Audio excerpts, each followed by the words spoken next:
Yeah, welcome back to my channel, Dr. Wright Africa. I am Dr. Wright. Do you know what I'm holding in my hand?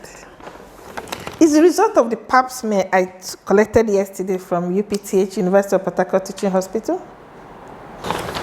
Because of this video, you will know what it means and why you should have a pap smear.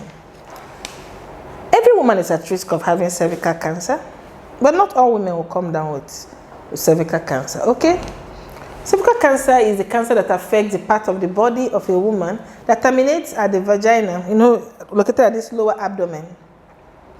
The worrisome thing about cervical cancer is that it may be there and it will not show symptoms. And by the time you see symptoms, it may have been late.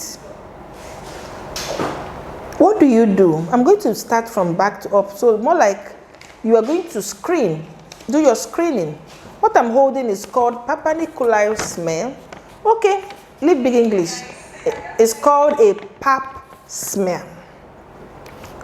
When you do a pap smear, the doctors will go into the cervix, take a few cells and check if there are changes in the cervix. And if there are changes, because you went early, it can be treatable and if possible cured. But if you wait till you start having symptoms, it may have been late and nothing can be done about it except palliative care. That's why I'm here. That's why I'm here. And that's why I'm here. That's what Dr. Wright stands for. To give you the right medical information you need to be alive, healthy, and safe. I want you to do the right thing and live in the right way. This is pap smear. You go and do your pap smear in the nearest hospital close to your health center. Cervical cancer can show you symptoms like having abnormal bleeds, no heavy bleeding or pain during sex, or having intermenstrual bleed. After this period and the next period, you start having another period, you don't understand why. Or after you have reached menopause, you just start bleeding.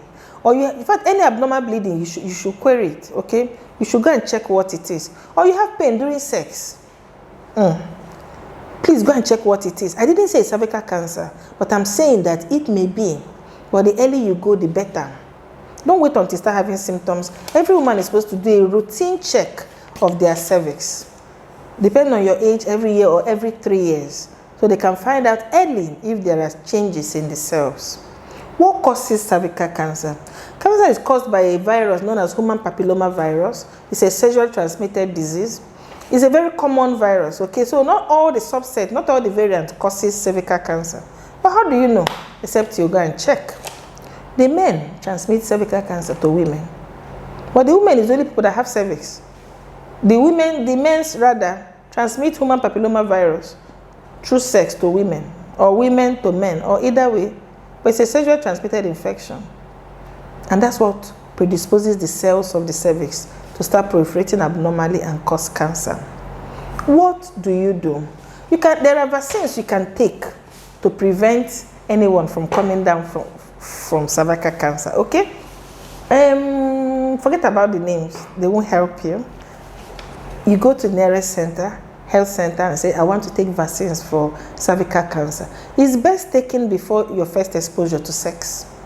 So when your children, a girl child is 9 to 13 years, you can give vaccines for cervical cancer. If you have started having sex, you can also take these vaccines, but you go and do your test first. Pap smear is not just the only test that can be done. There's something called VIA.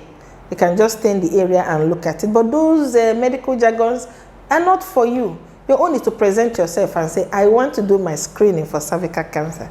I want to live long. I listen to Dr. Wright Africa. I want to do the right thing and I want to live right. So after today, what do you do? Run to the nearest hospital and tell them, I want to be screened for cervical cancer. Thank you. See you next time. Bye.